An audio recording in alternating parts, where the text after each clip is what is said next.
Al-Fatihah. Bismillahirrahmanirrahim. Masalah memotong tubuh hewan. Fahsul Masail Senin 5 Jumat Tsani 1442 Hijriah.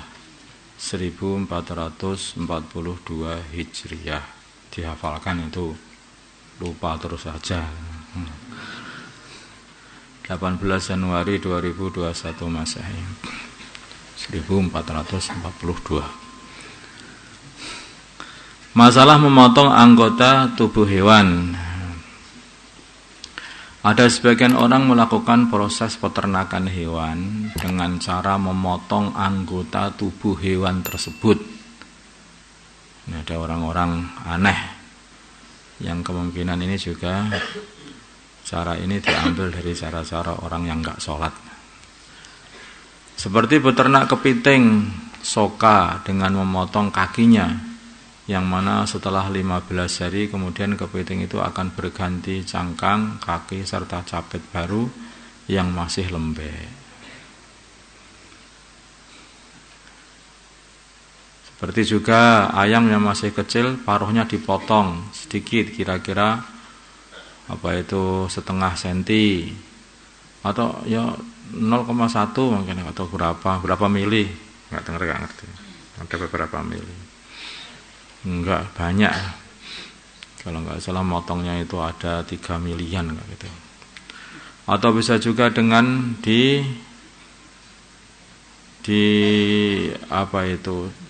dibakar, yaitu dibakar dengan cara paruhnya dibakar dengan cara menempelkan pada besi panas. Ada lah peternak itu, enggak tahu untuk apa seperti itu. Atau supaya Allah alam. Kadang-kadang juga seperti memotong salah satu mata udang lobster itu, dipotong satu matanya. Ada juga cara begitu itu. Pertanyaan, bagaimanakah hukum beternak kepiting soka, kepiting yang diprotoli kakinya tadi, ayam dengan cara yang seperti itu, paruhnya dipotongi, atau lobster dengan matanya dipotong satu? Jawabnya adalah,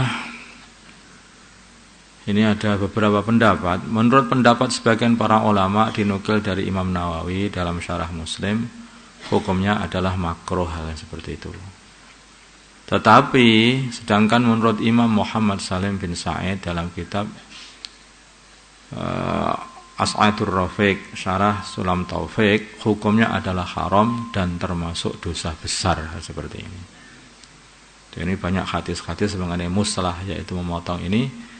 Bahkan Nabi melaknat orang yang berbuat muslah, memotong bagian-bagian tubuh daripada hewan ini, makhluk hidup. Maksudnya makhluk hidup.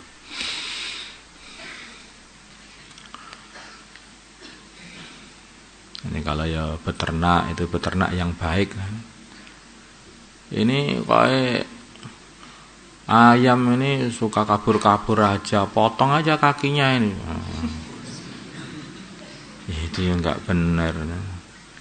Ini ayam ini suka kabur, kalau potong lehernya dimakan enggak masalah. Itu sembelih namanya. Ini potongi kakinya, dipotongi cucuknya, dicudes matanya. Nah, itu dosa besar. Tidak boleh. Kita ini harus punya adab dengan makhluk-makhluknya Allah. Berbuat sama binatang aja itu enggak boleh, apalagi berbuat kepada manusia. Itu ada seorang sahabat yang mau mengambil anak burung atau anak ayam gitu, maka ibunya itu melindungi anak-anaknya. Maka akhirnya oleh baginda Nabi, kenapa kamu buat seperti itu? Biarkan aja. Masalah nginang itu makan pinang. Kebiasaan masyarakat zaman dulu bermacam-macam. Salah satunya adalah nginang, yaitu makan pinang. Bahasa Jawanya nginang.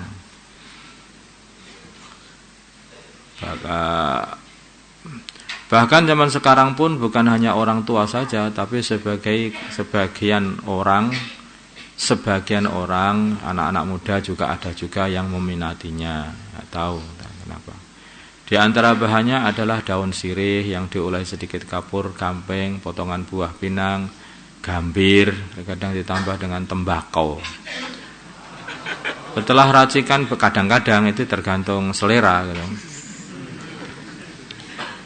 Setelah ada yang manis, ada yang asin, ada yang macam-macam rasanya lah. Setelah racikan bahan-bahan tersebut selesai, diramu, sirih itu dikunyah secara bersamaan. Kemudian setelah puas mengunyahnya, nggak tahu apa rasanya sudah hilang atau gimana, air liur dari hasil nginang tersebut dibuang bersamaan dengan ampasnya.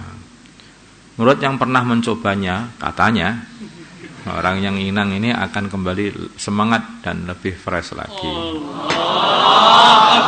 Enggak, ini sugesti aja.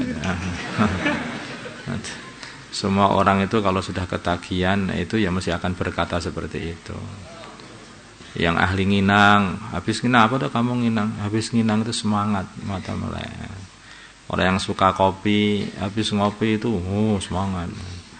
Orang yang suka cai, maka cai itu semangat lagi. Orang yang suka ngerokok, ini menjadikan sholat jadi khusyuk. Itu ya omong kosong itu. Bahkan bisa untuk obat penyakit sariawan dan lain-lain. Kalau ini mungkin bisa, karena itu ada sirihnya ya. Karena sirih itu bisa mengobati sariawan itu. Sekarang masalah bagaimana hukum nginang. Sebenarnya diperinci, jika bahannya cuma menggunakan pinang, sirih, kapur atau kapur yang dimatikan itu, maka hukumnya boleh aja karena tidak ada bahan yang berbahaya di situ.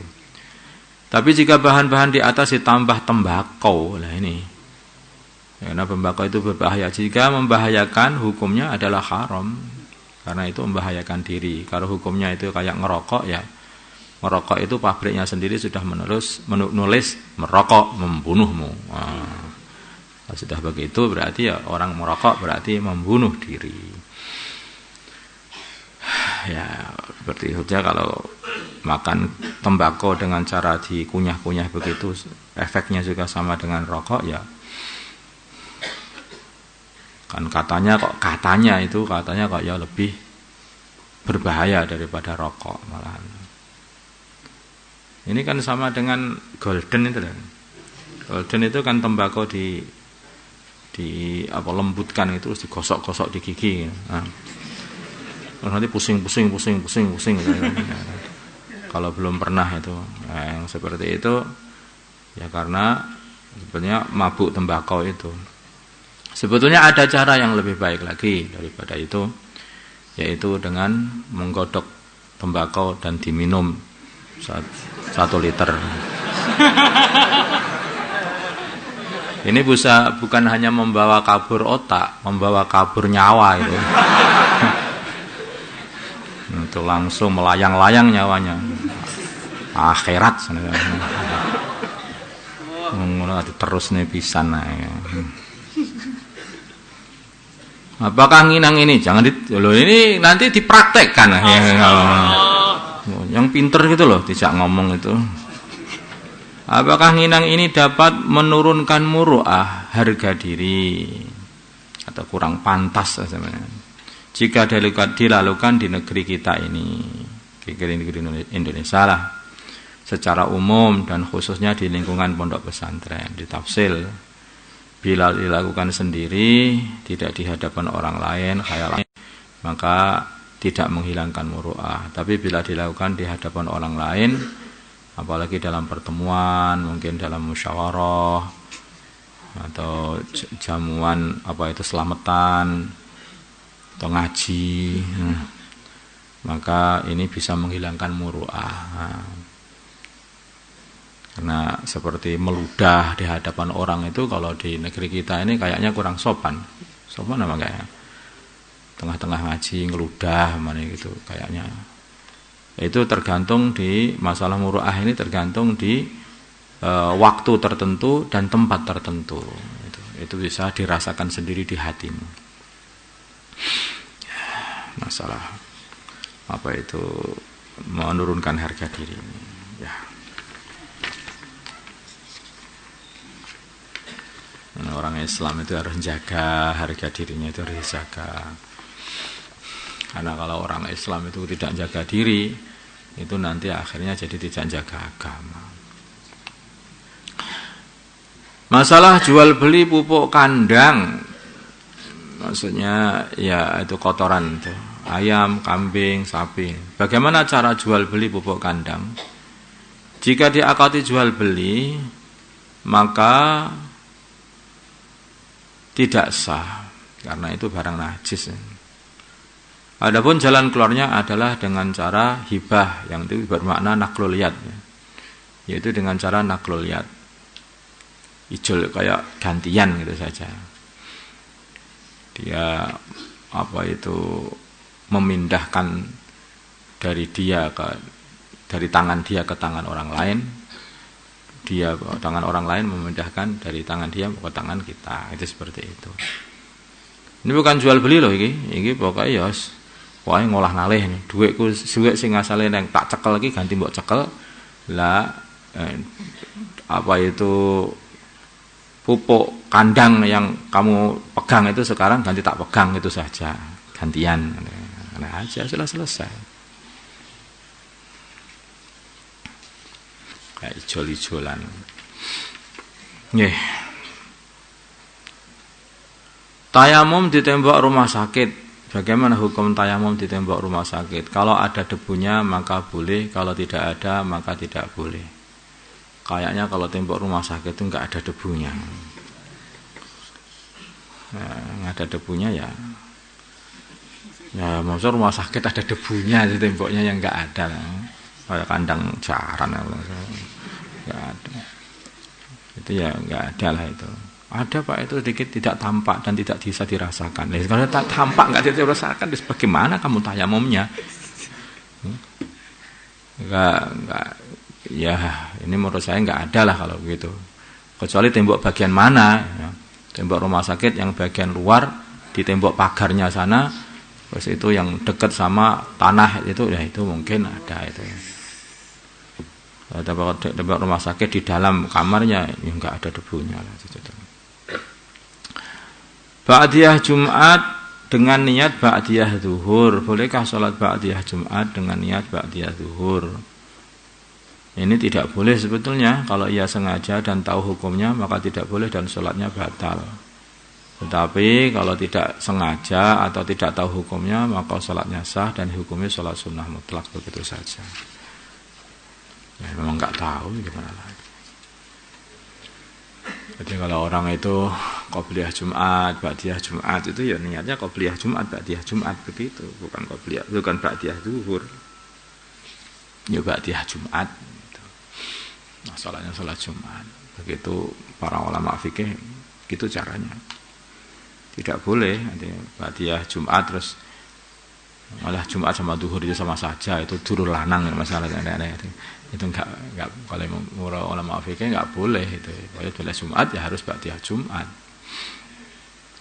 Allahumma shalli ala sayyidina Muhammad wa ala sayyidina Muhammad wa salli ala sayyidina Ibrahim wa ala ali sayyidina Ibrahim. بارك على سيدنا محمد وعلى سيدنا محمد وبارك على سيدنا إبراهيم وعلى سيدنا إبراهيم في العالمين إنك حميد مجيد اللهم ارحم مدى سيدنا محمد اللهم اغفر له سيدنا محمد اللهم أصلح مدى سيدنا محمد ألف بين قلوبهم مدى سيدنا محمد اللهم انصر مدى سيدنا محمد اللهم أعز سلطانا نصيرا صلى الله على سيدنا محمد النبي وعلى آله وصحبه وسلم.